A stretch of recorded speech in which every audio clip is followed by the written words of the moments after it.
All right, here we go.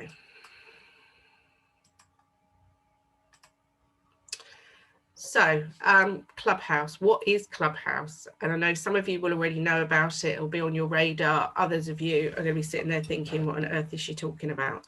So hopefully by the end of this session, you'll be a bit more clued up. But I really want to talk you through it and give you some of my thoughts of how you can create leads from your business. And I've already created leads for mine, so I know it works. So what is Clubhouse? Clubhouse is a live voice communication via an app. So think of it as live discussions.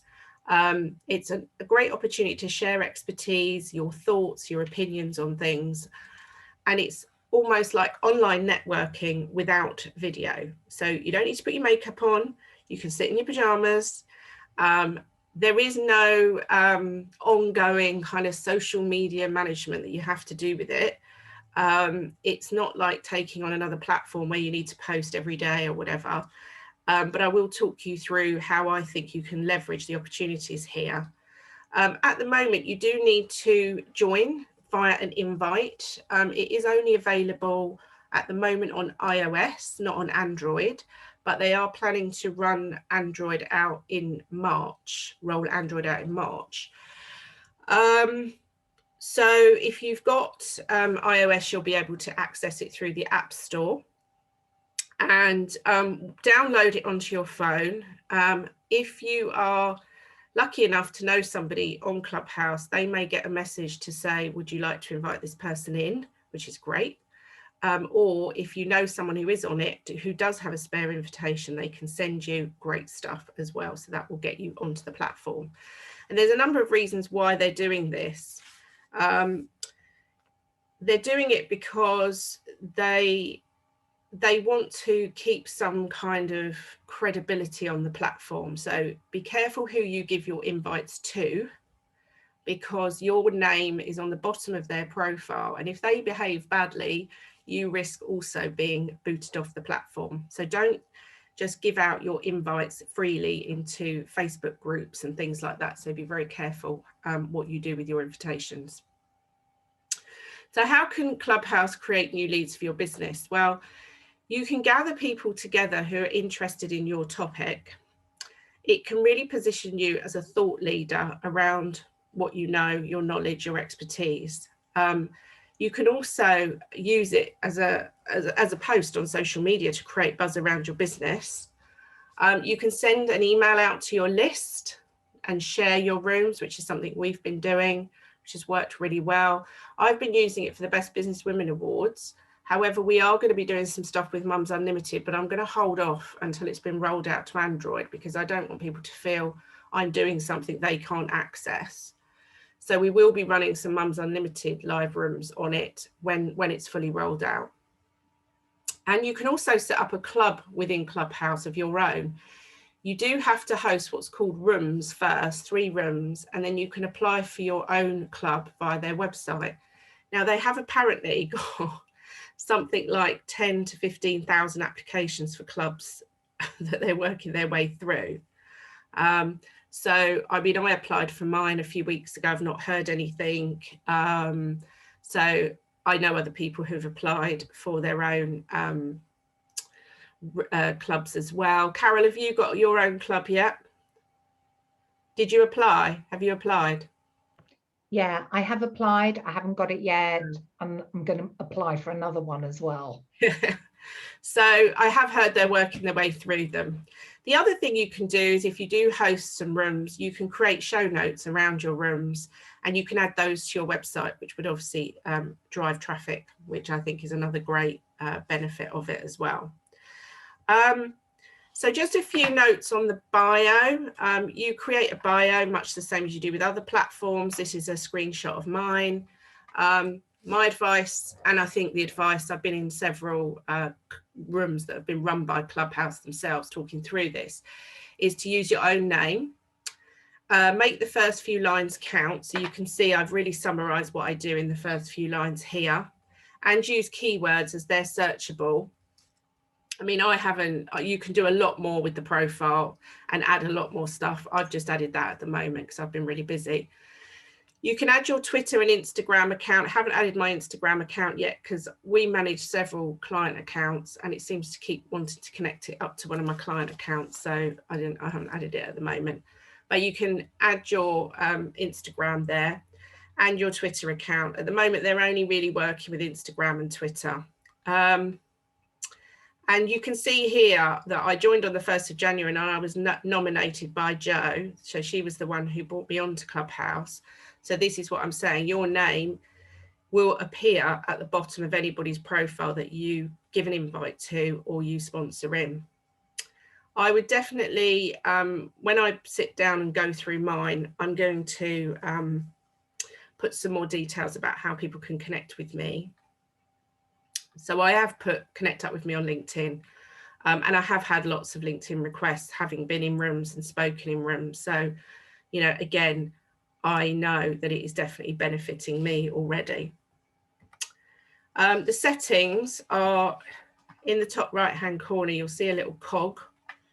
So under the settings button, you can turn on and off the notification frequency, because if your notifications are turned on, as people that you're connected to are running rooms and in rooms, it's constantly pinging with notifications. So you might think, oh God, she's driving me mad, just turn it off. You can pick topics that you're interested in. So it goes through a whole long list. So there's everything there: health and wellness, DJing, dogs, football, it's all there. There's also a news page under settings for what's new at Clubhouse. So I do go and check that every few days and see what other things they're doing. There's an FAQ section, which is really useful, which runs through all the frequently asked questions about Clubhouse, community guidelines, and also there you can connect your Twitter and Instagram accounts. And there is another button if you just want to log out of the app. So that's your settings button. Room jargon. So when you join, you can have the opportunity to enter into rooms where people are holding discussions, and there is always a title. So this one here was Speed Networking for Entrepreneurs, which I was in the other day when I took the screenshot. I just wanted to talk you through some of the little things so that you knew what these symbols mean. So if you see somebody with a party hat, oh, that arrow's pointing in the wrong place. If they've got a little party hat in the corner, this one should be pointing to that, then they have joined the app within the last 7 days. After 7 days, the little party hat disappears. If people have got their microphones switched off, it comes up there. If you want to leave the room, then you just click on this button here. If you want to speak in the room, then you put your hand up by pressing that. And then the moderators of the room, which are in this case these two people, because they have little green buttons next to their name, they can decide whether they want to bring you up to talk or not. And if you want to tell somebody else about the room, then press this button here, and it's called pinging someone into the room. So you can send them a ping. They may or may not respond to that. Send them a ping and they will be able to join the room if they want to, if it's something that interests them or if they're available to do it. It's good when you start a room to ping people in and sort of notify them about it. You can also press your microphone button, which you'll have, it hasn't appeared on my screenshot, it's slightly further down. You can press it repeatedly, and that's clapping. If you see somebody doing that, they're not trying to speak. If it's flashing repeatedly, then it's a stimulation of clapping. So building a following is like any platform. Follow people who are in your industry or your ideal clients. They have realized that people are setting up follow for follow rooms, and Clubhouse have said that if they find people in them, they will remove the room and potentially remove you as well. So don't be tempted to go into these follow for follow rooms. They are shutting them down fairly quickly. They seem to be quite hot on any issues on the platform already. So when people are reported for bad behaviour, they are removed, and the person who sponsored them in is removed as well. So that's what I said earlier about being careful who you use your invites for. don't just randomly send invites to people. Check that they are on iOS and check that they are interested in being part of Clubhouse, because if you send them an invitation and they don't use it, you can't get that invitation back. So it sits in your invite box and you can't send it to anybody else. You can't delete it. I made that mistake in the first couple of days. What you will find is you get more invites when you speak in rooms, and the more you do on Clubhouse, the more invites you get allocated.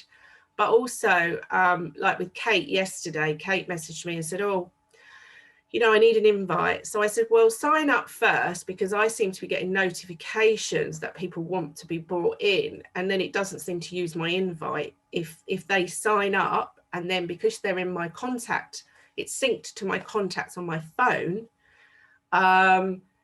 then it flashed up a message, Kate Rance wants to join Clubhouse. Do you want to let her in? Yes, I did. And it didn't use because I've got, I think, about 4 invites left, and it didn't use them. So that's another way of getting in. If you know somebody who's already on Clubhouse, try it that way first. And the other way I've sort of built my following is when I've been in rooms, I've been clicking on the profiles and reading who else is in the room, because obviously we're all in a room and I tend to go to rooms that have similar talks that I'm interested in. So therefore, the people in that audience are going to have similar interests to me. And I will look on their profiles and potentially follow people of interest or connect up with them on LinkedIn. So yeah, I think this is a really good way to build your following. Best tips for running a room. I mean, you can start a room straight away. Rooms are slightly different to clubs, which I'll mention again in a minute. So I think pick a good name. Pick something that sticks out. Like we've been running the Business Award show or Business Award discussion. We changed it last night to the word discussion to see if that attracted different people. Carol, what have you been calling your room? The room I'm running now on a regular basis is the No Bullshit Business Panel. There you go. That's a really good room. Are you in any, do you go to any others regularly that you think are good and that you can recommend? Yeah, I tell you, there's a really good one in the morning. I will get the details and put it in. It normally starts at 7 a.m. Yeah. And it's for an hour and a half, and it goes on till 9 o'clock. And her name is Julie Griffin. I'll write it down here. Hold on. Julie Crefield. Oh, Crefield. Julie Crefield. Creffield. She runs a Clubhouse room in the morning. She gets quite a lot of people in there, like anything between like maybe 60 people. So it's a really good room. There's always really good discussion going on. She runs it every day, I think Monday to Friday. I don't think she does it like Saturday or Sunday. And it's like a Tuesday they look at your bios, a Wednesday they look at self-help. So she's got a theme going on every day. That's really good. I also follow Rob Moore a lot. I'm in like his supporters group. So I follow him, but he's in one of these really big rooms. Yeah, I'm not a big fan of the big rooms unless they're good. And I'm also not a fan, like Shah Wasmond has now just gone completely off track and is sell the whole time. It's driving me mad. So I've come out of all her stuff. I think I prefer small rooms where most people get to speak, get to know people, but it's a personal preference, because some of you might prefer just to lurk and listen, and there's nothing wrong with that either. But what I'm hoping to do with Mums UnLtd as we take it to the next level with mums is that we'll all share best rooms and things like that, and we'll have kind of build a bit of a Clubhouse community where we can share each other's stuff and attend each other's talks. So yeah, keep me informed. Brilliant, fellow Clubhouser.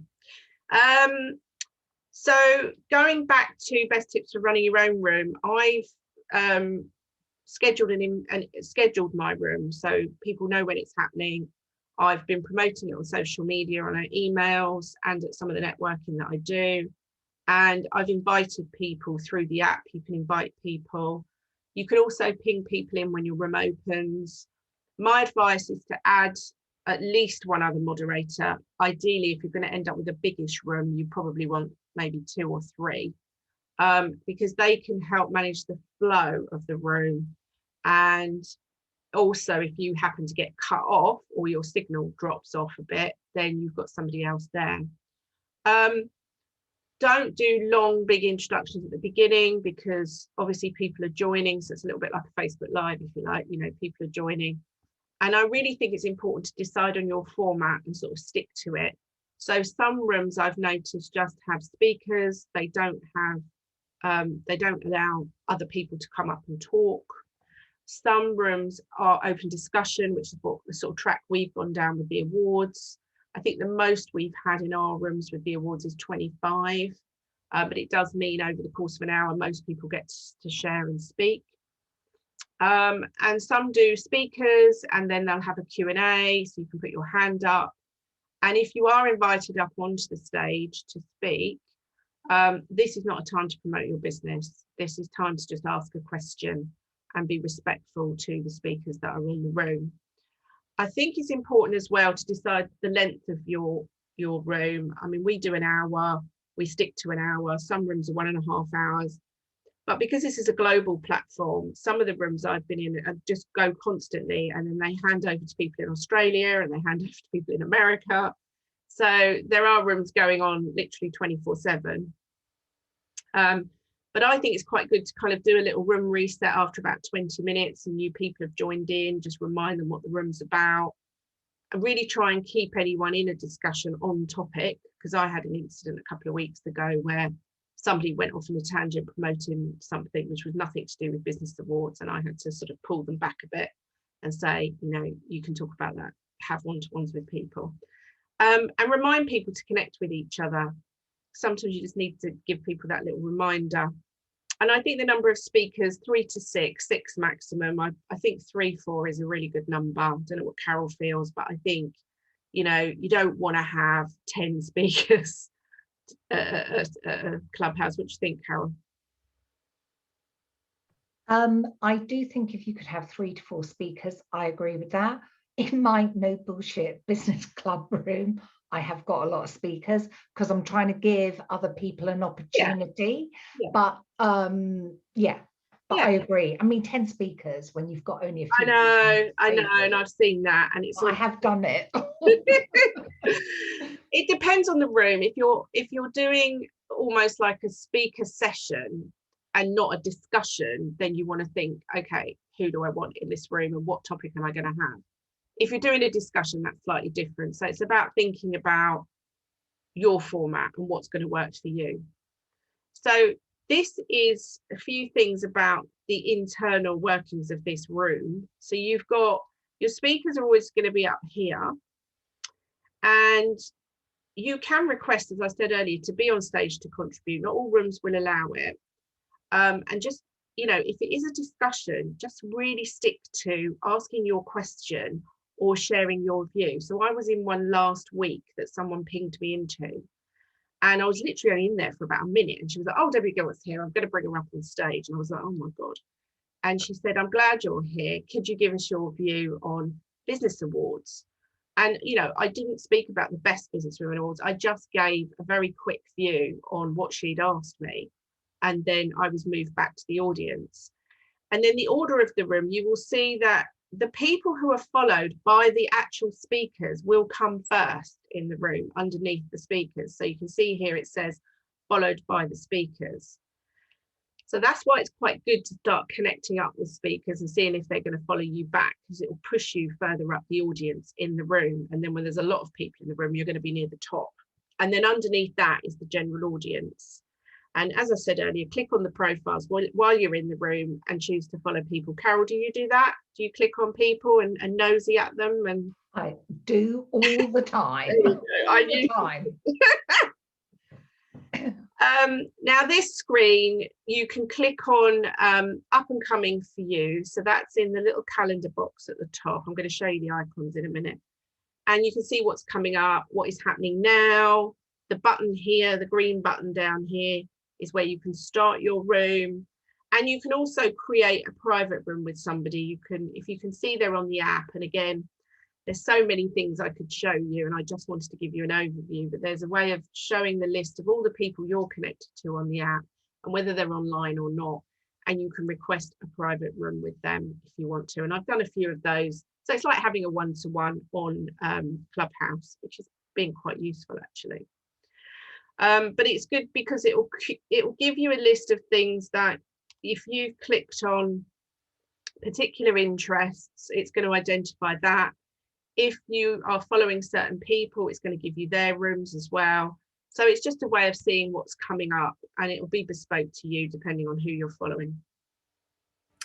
These are the icons that run across the top of the app. So you have a little envelope box for invites. So here is where you can send an invite to somebody via text message, or you can accept someone in. And as I said earlier, it connects to your phone contacts. The calendar will show you your all up and coming events that I showed you on the previous screen. The bell is your notification button. So if you choose to click on, so say I clicked on Carol's profile and want to be notified when Carol's running a room, then those notifications will come up on there. So each individual person you follow, you could choose to be notified when they're on the app and when they're, you know, running rooms, etc. And the search button will help you find people or keywords in Clubhouse. So you might know someone's name, or you might be looking for people who are interested in dogs or whatever. And then if you put that into the search box, it will give you a list of profiles and clubs and things of people with those interests. So quick summary, because I think it's one of those things that you have to give it a go and see what you think. I would, if you're not already on it, apply to join or ask someone to send you an invite. Start off, like Claire was saying, by having a go with attending rooms, getting a feel for the app. If you do get the opportunity to speak, you probably will get extra additional invites. I know I did. And decide if you want to start running your own rooms. And I think the advantage to that is it can draw people to you, to the topics that you're talking about. There are people selling quite aggressively now on Clubhouse, but I actually think the power of this is the power of discussion, being a thought leader. I'm going to come back to Carol in a sec on that because I'd love her view. And I would really advise you to connect with people outside Clubhouse and start building relationships. Like any social media platform, this is a place to meet people. I have been very privileged to meet two amazing people. One of them was on the discussion Carol was on last night, Francesca, who runs the Great British Business Awards.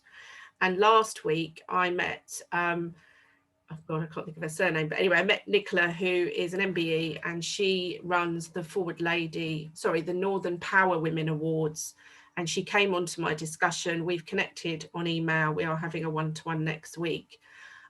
Those connections are gold to me, and it's great to be able to potentially reach people that I wouldn't have normally, through normal means, been able to reach. And because they get a slice of you, and they, you know, it was lovely because Francesca followed up with me, Carol, after last night and said, you know, you share the same ethos as me, you know, let's have a chat, etc.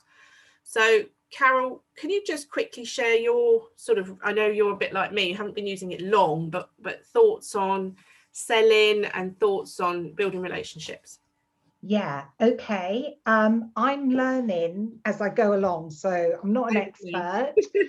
But it is, if you like radio, you will love this. You really will love it. And it does get addictive. So you do have to sort of like pace yourself. I totally agree with everything that Debbie said. The small rooms are really, really good. This is what I have learned about selling on there. So first of all, your bio is really important, because those first 3 lines is what everyone sees. And it is searchable. That's what people search on. So the best way to write your bio is tell people what you do and then tell them how you help people. So that's really important. Something that I just learned this morning that I'll be doing, it's not in my bio at the moment, is So what I'm going to do is I'm going to change my bio a little bit, talk more about how I help people in the beginning. And then I'm going to say something like, and if you would like my 10 tips on how to convert more discovery calls, click on my bio in Instagram, and it's linked up to my Instagram, and then I'll put that into my link tree. So what you're doing then is you're driving traffic. And I think that's really important, that a lot of people forget generally in any social media platform, is that you've got to drive your traffic somewhere. And this Julie Creffield, who was running this room this morning, said that she was on TV for 6 weeks, and she was on the Today program, and she was on another program for 6 weeks where all her ideal clients were watching, but she wasn't directing them anywhere. They'd go to her website and then nothing would happen. You know, there was no way for them to sign up. So it's really important that you drive your audience somewhere, and when they get there, they can sign up to something. So you capture their email and you can start to create a relationship. Now, I haven't done that yet, but I just learned that this morning, but I will be doing it. But also as well, that is just a reminder for all of our social media platforms. Yeah. So important. Brilliant. So, Thank you so much. just one other thing as well, just to build on what Debbie said. Really heavy pitching isn't really deemed good behavior. And even when we run the No Bullshit Business panel, there was one of the speakers kept really promoting another speaker and saying, if you want to do this, speak with them. If you want to do, and just too much, and people don't like it. You know, drive people to your Instagram so that they can DM you. And they use this phrase, slide into my DMs, right? That's what they all say. So it's really good to have an Instagram account as well. Yeah, and I think, you know, what I've noticed, Carol, is that I think there are audience plants. Some of the rooms I've been in, there's obviously been, and what you're saying, and then they suddenly go, oh, bring them up, and then they start. I had my room hijacked like that. Yeah. And I thought, yeah, that's what's gone on here. Yeah. So I think just be mindful. You can mute somebody if it's your room. You can just mute them if they're misbehaving and kick them off your room. But I've been in rooms where I've definitely thought, oh, they've put these people and brought them up to talk, to be evangelical about the speakers and sell their stuff. Yeah. So it's like that. Sarah, you said you'd used it. Any thoughts? Anything to add? No, it's a great presentation. I've actually fed out of love for it at the moment, just because there's just so many rooms with these 6 and 7 figure millionaires in it who I think make you feel this high. So I actually haven't been on it for a week, but actually I've just been having a look through. I've just followed you, and there's a few rooms that I'm going to attend. Yeah, I think there are. It's like anything. It's going to have, you know, you don't have to take part in those rooms, and start creating your own community. Anybody else got anything before we go into breakout rooms to talk about this in more detail? Somebody said to me yesterday, well, my business is visual. I can't see how it could benefit me. So I guess, Wendy, you're very visual because you're jewelry. Where it can benefit you is just the power of connections. So there are women in business groups already springing up where people are just talking to each other about their businesses and sharing ideas. So that's where you could leverage it. Okay, you can't necessarily put pictures of your jewelry up. Of course you can't, because it is a voice app. But there's still an advantage to building a community. And again, it boils down to time. But I found that, you know, I could be doing the ironing and have a Clubhouse talk going on. As I said, you don't have to put makeup on. You don't have to even get dressed. You could do it naked in the bath. But yeah, I can see advantages. But I'm going to put you into some rooms to have a chat with each other about, is it something you're thinking about? Talk to one another about how you could leverage it. We are going to be doing some stuff with it with Mums UnLtd in March. So this was sort of a precursor to warm you up to it. and I've recorded today's session, and I'm sure things are going to evolve on the app as time goes on anyway. I'm sure that it's going to, like all these new platforms, they evolve over time. But yeah, I'm going to pop you into some rooms and then you can have a chat. Let me just stop recording.